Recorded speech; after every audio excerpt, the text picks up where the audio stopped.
하나님 말씀 누가복음 5장 1절에서 11절까지 말씀입니다.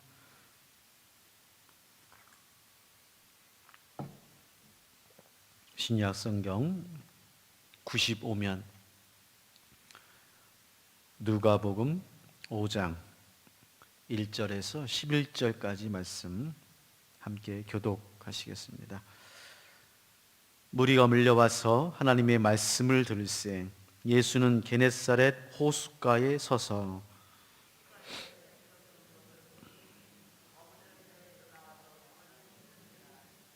예수께서 한 배에 오르시니 그 배는 시몬의 배라. 육지에서 조금 떼기를 청하시고 앉으사 배에서 무리를 가르치시더니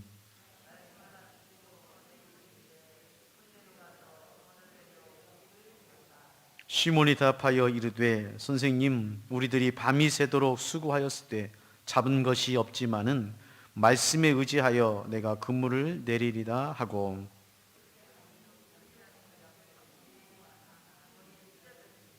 이에 다른 배에 있는 동무들에게 손짓하여 와서 도와달라 하니 그들이 와서 두 배의 채움에 잠기게 되었더라.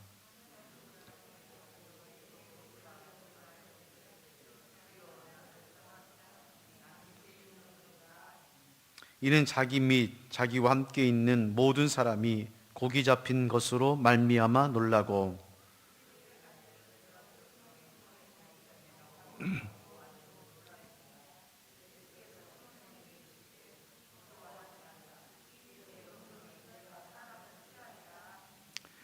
그들이 배들을 육지에 대고 모든 것을 버려두고 예수를 따르니라.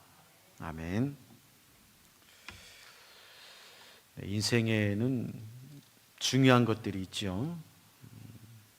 여러분들은 어떤 것들이 중요하게 여기고 있습니까?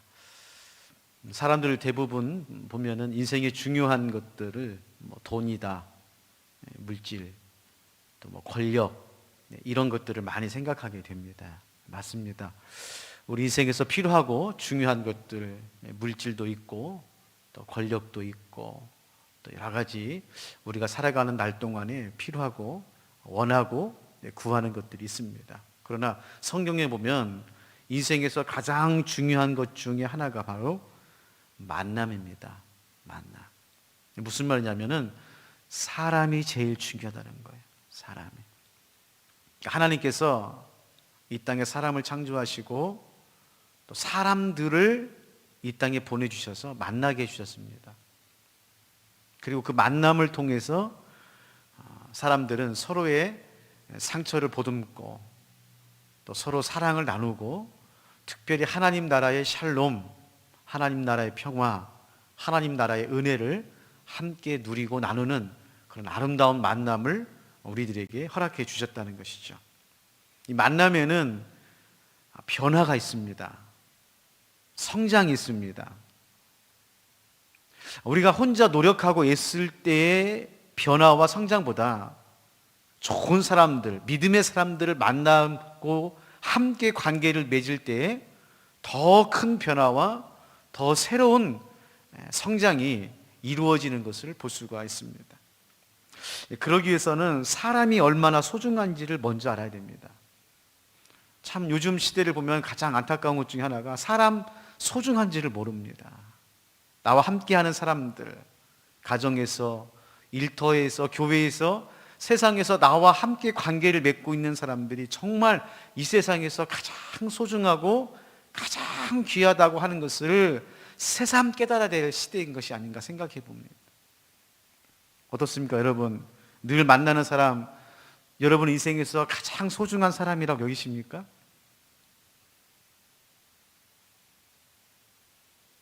우리가 늘 만나다 보면 익숙해지고 익숙하다 보면은 소중한 것을 잃어버릴 때가 참 많습니다. 여러분, 만남의 그 간절함, 소망, 그러한 기도가 있다고 한다면 지금 만나고 있는 사람들을 소중하게 생각하십시오. 언젠가는 귀인이 올 거야. 언젠가 하나님께서 좋은 사람 나에게 보내주실 거야. 예, 물론 하나님께서 여러분에게 좋은 믿음의 사람들 보내주실 줄로 믿습니다. 근데 그 사람을 볼 수 있고 알 수 있는 안목이 필요하거든요. 하나님께서 보내주셔도, 만나게 해주셔도 우리가 그 사람을 볼 줄 모르고 그 사람을 대할 줄을 모르면 아무 소용이 없는 것입니다. 그럼 안목은 어떻게 키워지나요? 하루아침에 키워지지 않죠. 보고 또 보고, 천천히 보고 들여다보고, 지금 만나고 있는 사람들을 가만히 바라보고 그 안에서 소중한 것을 발견하고, 좋은 점, 귀한 점, 아름다운 점들을 잘 보는 눈이 있을 때에 하나님께서 더 좋은 사람들을 보내주셨을 때에 어떻게 합니까? 볼 수 있는 안목이 생기는 거예요. 여러분, 절대로 사람들 차별하거나 무시하지 마십시오. 지금 만나고 있는 사람이 내 인생에서 가장 소중한 사람입니다. 두 번째로는, 만남은 한 번으로 끝나지 않죠. 한 번 만났다고 해서 만난 게 아니잖아요. 그 만남을 통해서 하나님의 선한 뜻을 이루시는 들을 보면은 그 만남이 계속해서 이어질 수 있는 관계를 잘 맺는 사람입니다. 한두 번 만나서는 그 사람들을 모르죠. 그러나 한 번 보고 두 번 보고 계속 만나면서 그 사람과 좋은 관계를 맺을 때에 거기서 시너지가 나오는 거고 아름다운 열매가 맺히게 되는 것입니다. 여러분, 하루가 모여서 한 달이 되고요, 한 달이 모여서 1년이 되고 1년이 모여서 일생이 되는 겁니다. 여러분, 한 번 만나고 그냥 아유 뭐 이 사람 아니네 하고 그냥 관계를 끊어버리지 마십시오. 두세 번 만나고 그 사람을 여러분 마음속에서 평가해버리고 결론을 내지 마십시오. 오픈하세요. 관계를 잘 맺는 사람들은 오픈합니다. 열려놓습니다. 그리고 한 1년, 2년, 3년 꾸준히 보면서 좋은 관계를 맺으면서 그 안에서 진정한 만남을 이루는 거예요. 그래서 직장도 그렇고 교회도 그렇고요, 한 교회를 꾸준히 다니는 게 좋습니다. 1년이나 다니다가 아닌가벼 하고 직장 옮기고, 2, 3년 다니다가 아닌가벼 하고 교회를 옮기고, 그러면은요 이 믿음의 만남, 좋은 만남을 맺을 수가 없는 거예요. 좀 여러분 생각할 때 좀 아니다 싶기도 하고 실망스럽기도 하고 힘들기도 하지만 꾸준하게 10년, 20년 한 직장 다니시고 한 교회 다니시고 한 사람 만나시고 그러면서 좋은 것도 있고 힘들 때도 있고 그렇게 인생의 단맛, 쓴맛을 보면서 그 안에서 정말 아름다운 것들이 피어나게 되는 것이죠. 성경은 만남의 책입니다. 성경은 만남의 책이에요. 하나님과 우리의 만남, 예수님과 우리의 만남, 성령님과 우리의 만남. 하나님은 우리를 만나고 싶어 하세요. 어떠한 방법을 사용해서라도 하나님은 우리를 만나길 원하시고 만나 주셨고 지금도 우리와 관계를 맺고 계시는 줄로 믿습니다. 그게 말씀이었던 환경이었던 상황이었던 사건이었던 우리는 하나님을 만나는 통로가 있습니다. 길이 있어요. 방법이 있습니다. 혹시 오늘 수요 기도에 나오셔서 하나님을 만나고 싶다 하시는 분이 계시면은 여러분 오늘 누가복음 5장에 있는 예수님과 베드로의 만남을 통해서 여러분의 인생에도 하나님과의 만남, 우리 예수님과의 만남이 있기를 주님의 이름으로 축원합니다. 자, 만남을 위해서 기도해야 되는데요. 자, 지금 우리가 이 본문에 보면은 예수님과 베드로의 이 만남이 나오는데 이 만남은 목적이 있습니다. 자, 이 목적에 대해서 우리가 오늘 또 내일 다음 주 우리가 계속 함께 보려고 그러는데요. 먼저 오늘은 예수님의 모습을 좀 보면서 예수님께서 어떻게 베드로를 만나고 계시는지 또 예수님께서 우리를 어떻게 만나고 계시는지를 한번 생각하면서 은혜를 나누고자 합니다. 첫 번째로 오늘 1절 말씀에 보면 호숫가에 서 계시는 예수님의 모습입니다. 게네사렛 호숫가에 서서라는 말이 나와요. 1절 말씀입니다.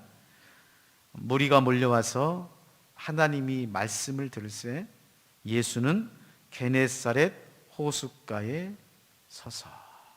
자, 이게 예수님의 모습이죠. 한번 그림을 그려보세요. 지금 게네사렛, 이건 이제 디베라 바닷가, 갈릴리 호숫가를 말하는데 지금 이 게네사렛 호숫가에 서 계시는 예수님이죠. 자, 먼저 볼 것은 첫 번째로 무리들이 몰려와서 앉을 자리가 없을 정도로 사람들이 예수님을 따라다녔습니다. 복음서에 보면은 수만 명의 사람들이 예수님을 따라다니고 있어요. 자, 보세요. 수만 명이든 수천 명이든 수십 명이든 예수님께서 제자들이, 무리들이 따라다닐 때에 한 번도 귀찮게 생각하지 않았습니다. 다시 말하면은 예수님은 어떠한 사람도 만나기 위해서 준비하고 있었던 분이었어요. 조건이나 외모나 어떤 실력이나 능력을 따지고 헤아려서 만나는 것이 아니라 웰컴입니다. 누가 와도, 죄인이든 세리든 창기든 어떤 사람이 와도 예수님은 사람을 맞이할 수 있는 준비를 하고 있었던 사람이었어요. 마태복음 9장 36절 말씀입니다. 무리를 보시고 불쌍히 여기시니 이는 그들이 목자 없는 양과 같이 고생하며 기진함이라. 자, 우리가 만남을 얻기 위해서는 민망히 여기는 마음이 있어야 됩니다. 불쌍히 여기는 마음이 있어야 돼요. 자, 우리 예수님은 어떻게 사람들을 만났을까요?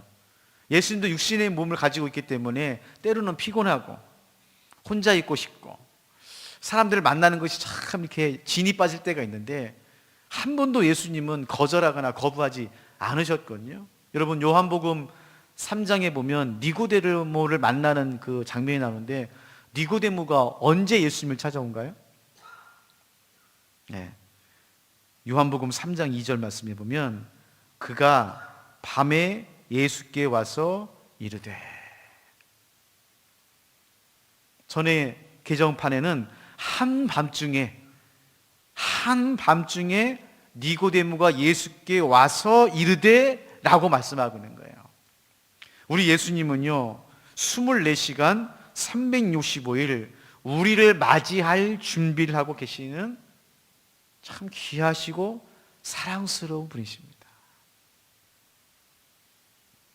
무슨 말이냐면은 우리가 예수님을 만나지 못하는 이유는 예수님이 바빠서가 아니라니까요. 예수님이 능력이 없어서가 아니라 우리가 예수님을 만나지를 못하는 거죠. 두 번째로는 호숫가에 서 계시는 예수님의 모습입니다. 이게 무슨 말이냐면은 그 당시에 바리새인들이나 율법사들이 제자들에게 말씀을 전하고 가르칠 때는 바리새인과 율법사들 스승은 앉아 있고 제자들이 서 있었습니다.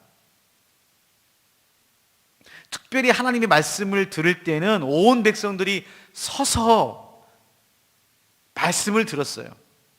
그런데 예수님은 완전히 그 당시의 문화와 그 만남과 관계를 완전히 바꿔서 예수님께서 서 계시고 무리와 제자들이 앉아서 말씀을 듣고 있는 거죠.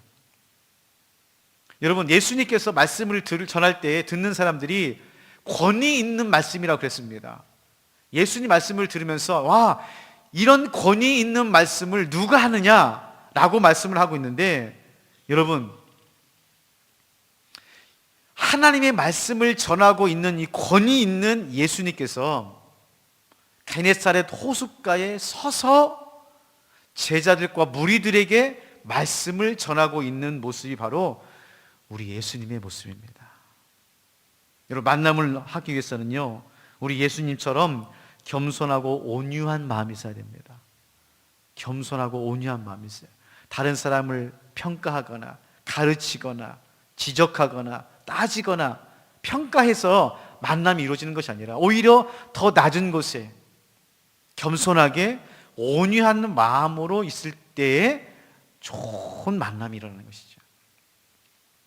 스데반이요 사도행전 7장에 보면 성령이 충만해서 하나님 말씀을 전하고 공의 앞에서 핍박을 당할 때에 예수님 모습을 봅니다. 사도행전 7장 55절 말씀이에요.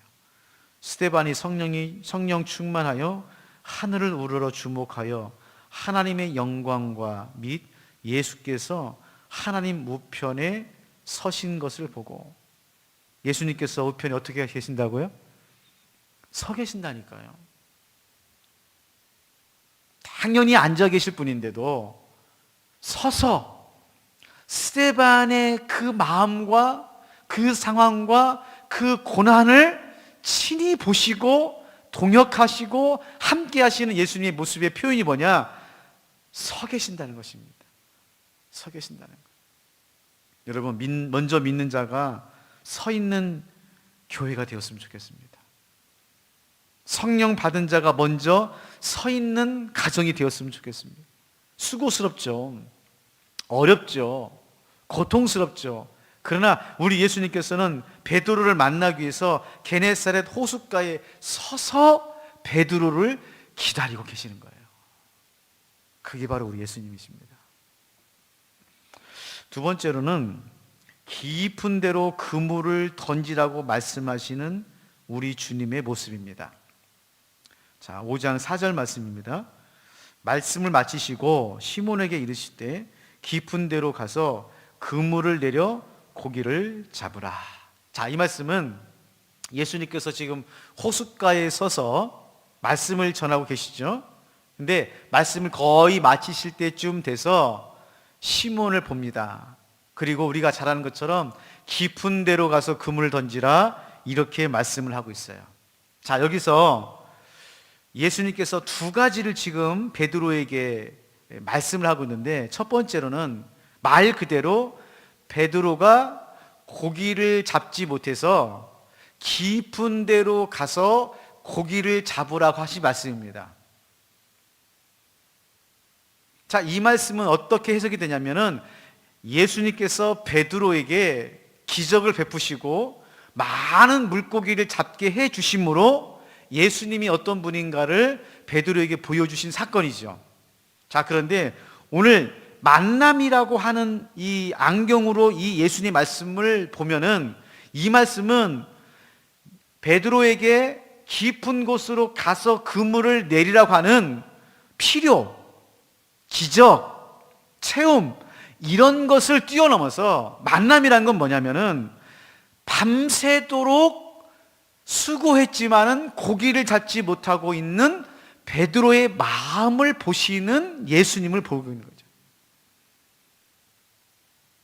이게 무슨 말이냐면은 지금 베드로의 상황은 단순히 물고기를 잡지 못한 상황이 아니라 밤이 새도록 수고했지만 빈손이었던 베드로를 보고 있는 것이죠. 같은 말 같지만 좀 다릅니다. 5절 말씀을 보세요. 베드로가 이렇게 반응합니다. 시몬이 대답하여 이르되 선생님, 우리들이 밤이 새도록 수고하였을 때 잡은 것이 없지만은 말씀에 의지하여 내가 그물을 내리리라. 자, 보세요. 지금 굳이 베드로가 앞에 있는 말을 할 필요가 없어요. 예수님, 알겠습니다.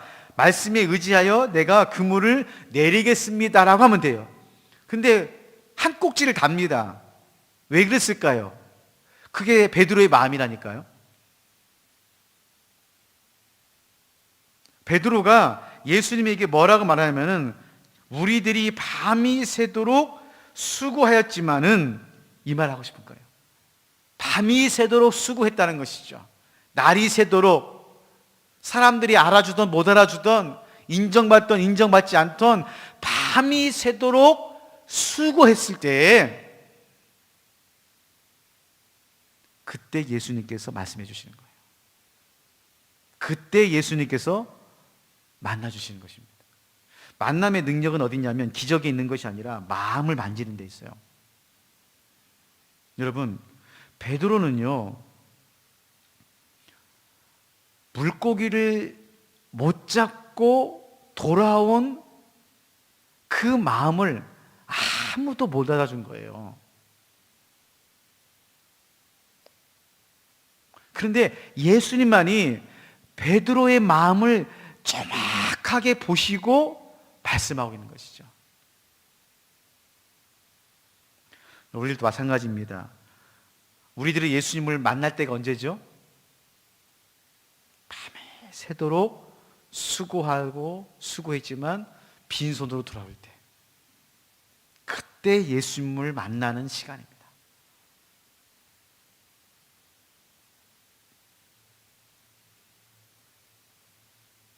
이스라엘 백성들이 광야를 통과하면서 하나님께 원망을 했어요. 그렇게 하나님께서 그들을 인도하고 지키시고 필요한 것들을 공급해 주셨는데 10번이나 이스라엘 백성들이 광야에서 하나님을 원망합니다. 모세를 원망해요. 이유는 한 가지예요. 하나님을 몰랐기 때문에 그렇습니다. 하나님을 몰랐기 때문에.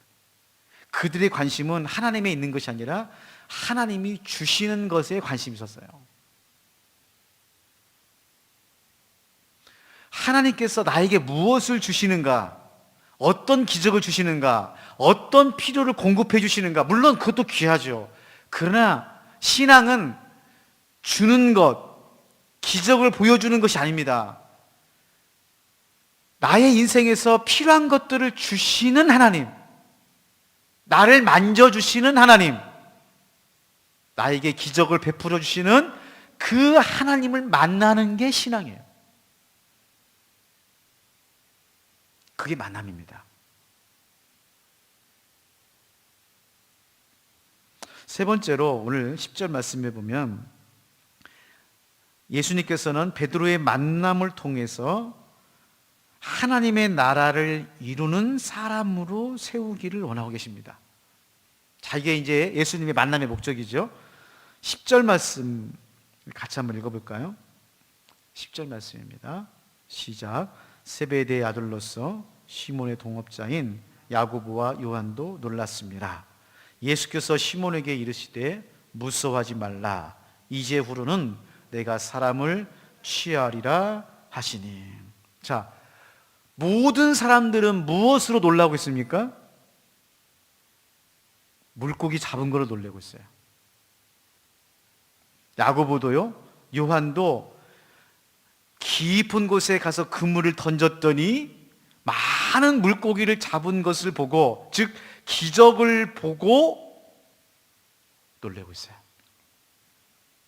그런데 오직 한 사람만 다르게 놀라고 있습니다. 그게 누굴까요? 베드로입니다. 베드로예요. 모든 사람이 놀래고 야고보와 요한도 놀랬음에도 불구하고 그들의 놀램은 물고기를 잡는 기적으로 놀랬지만 베드로가 놀란 것은 다른 놀람이었어요. 그 말씀이 8절에 나옵니다. 베드로가 어떻게 놀랐느냐? 8절에 시몬 베드로가 이를 보고 예수의 무릎 아래에 엎드려 이르되 주여 나를 떠나소서 나는 죄인이로소이다. 지금 베드로는 물고기가 많이 잡힌 것, 자기 눈앞에서 기적이 나타난 것을 보고 놀란 것이 아니라 과연 이분이 누구신가? 이렇게 기적을 베푸시는 이분이 누구신가? 예수님을 바라본 거죠. 사람들은 물고기를 봤을 때 베드로는 예수님을 바라본 거예요. 이게 만남입니다. 그리고 예수님 앞에 무릎 꿇어 말하는 거예요. 주여 나를 떠나소서 나는 죄인입니다. 이때 베드로의 고백을 듣고 예수님께서 대답하신 말씀이 뭐냐면 무서워하지 말라. 이제후로는 내가 사람을 취하리라.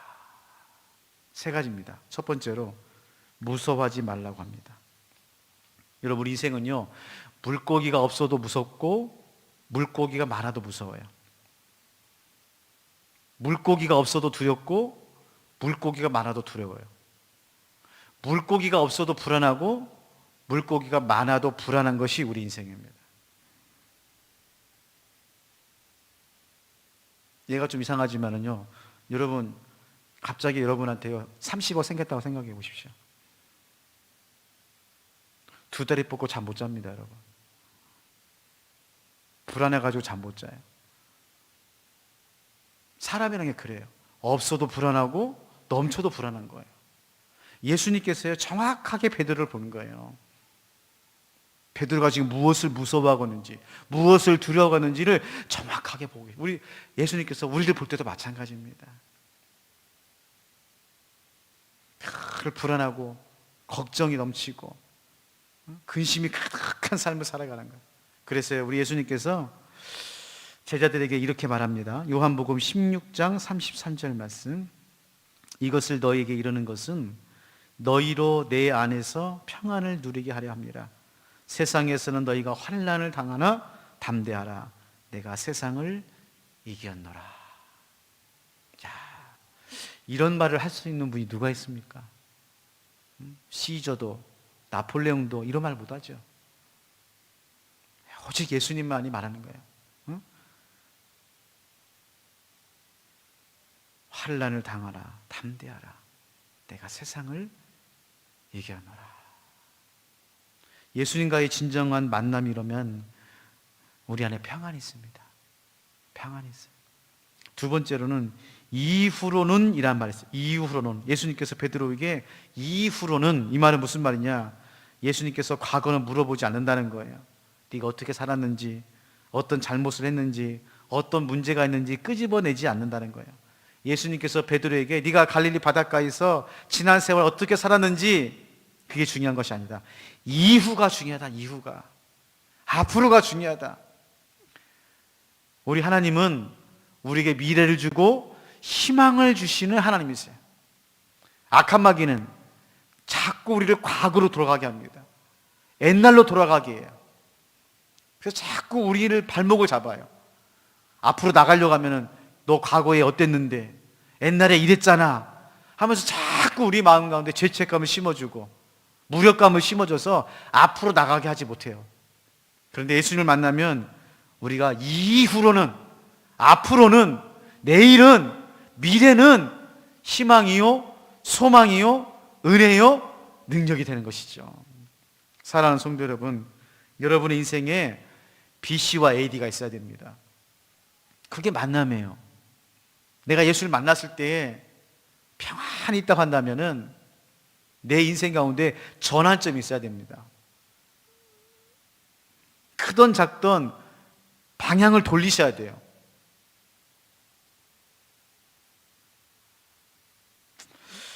세 번째로는 내가 사람을 취하리라 이렇게 말하고 있습니다. 내가 사람을 취하리라. 자, 이 말씀은 베드로가 이제 어떻게 살아야 되는지를 예수님께서 한마디로 지금 말씀을 하고 있는데, 그건 뭐냐면은 예수님께서 베드로를 만난 것처럼 이제는 베드로가 사람들을 만난다는 얘기입니다. 그런데 지금까지는 단순히 동업으로 만났고 인간적으로 만났고 세상적으로 만났다고 한다면, 이제 베드로가 만나는 이 만남은 사람을 취하는 만남입니다. 사람을 낚는 만남, 사람을 살리고 사람을 세우는 만남의 사람이 되겠다고 예수님께서 지금 베드로를 만나주고 계시는 거예요. 이게요 참 중요합니다, 여러분. 우리 믿는 사람들은요 어떤 사람을 만나든 목적이 있어요. 예를 들면 보험 회사 다니신 분들은 보험을 팔려고 만나잖아요. 그것처럼 우리 예수를 만난 사람들은 누구를 만나든 어떤 사람을 만나든 항상 우리 마음 가운데 어떤 마음이 있느냐? 그 사람을 취하는 만남이죠.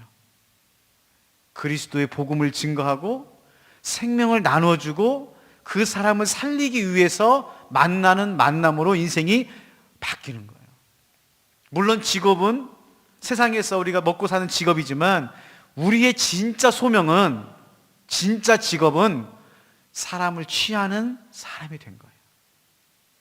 물론 그 일을 위해서 우리 예수님께서 베드로를 3년 동안 훈련시키시고 말씀으로 가르치시고 성령의 기름을 부어주셨지만은, 여하튼 오늘 누가복음 5장에서 베드로가 만났던 예수님의 만남의 가장 중요한 목적은 뭐냐?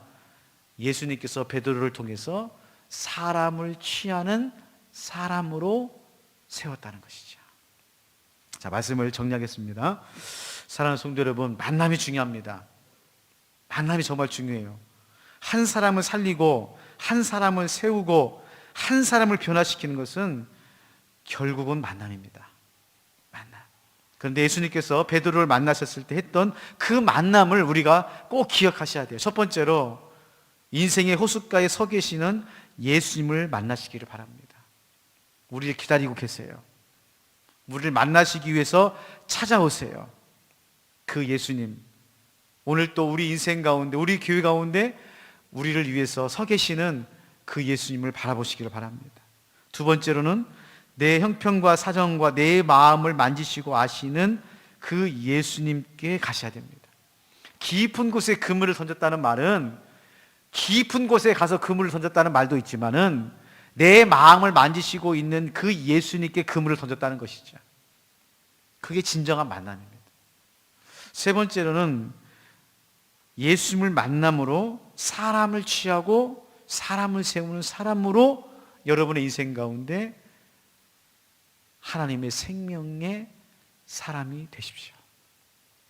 그러면 하나님께서 우리를 통해서 이 땅에 많은 사람들을 살리고 세우는 놀라운 역사를 이루어 주실 줄로 믿습니다. 비상목회가 계속 시작이 되고 있고 또 다음 주에는 이제 마가의 다락방 특별 새벽기도회가 있습니다. 여러분 주변에 있는 분들도 잘 권면해 주시고 또 안내해 주셔서 다음 주 한 주간 우리가 마가의 다락방 특별 새벽기도를 통해서 오늘 베드로가 예수님을 만났던 그 만남, 이 만남이 새벽마다 이루어지기를 주님의 이름으로 축원합니다. 하나님 아버지, 게네사렛 호숫가에 서 계시는 예수님, 그 예수님을 우리가 깊이 묵상하면서 만남이란 무엇일까? 우리가 예수님을 어떻게 만나고 있는가? 만남 이후에 나는 어떤 삶을 살고 있는가? 다시 한번 생각하고 숙고하는 시간을 허락해 주시니 감사를 드립니다. 아버지 하나님, 바라기는 밤이 새도록 수고했지만 잡은 것이 없어 힘들어하는 우리들, 예수님께서 이 밤에 오시어 우리를 만져주시고 만나주셔서 바라기는 베드로처럼 우리도 사람을 취하는 믿음의 삶을 살아갈 수 있도록 하나님 도와주시고 인도하여 주시옵소서. 마가의 다락방 특별 새벽기도를 만나는 복된 새벽 될 수 있도록 하나님 도와주시고 인도하여 주시옵소서. 감사드리며 예수님의 이름으로 기도하옵나이다.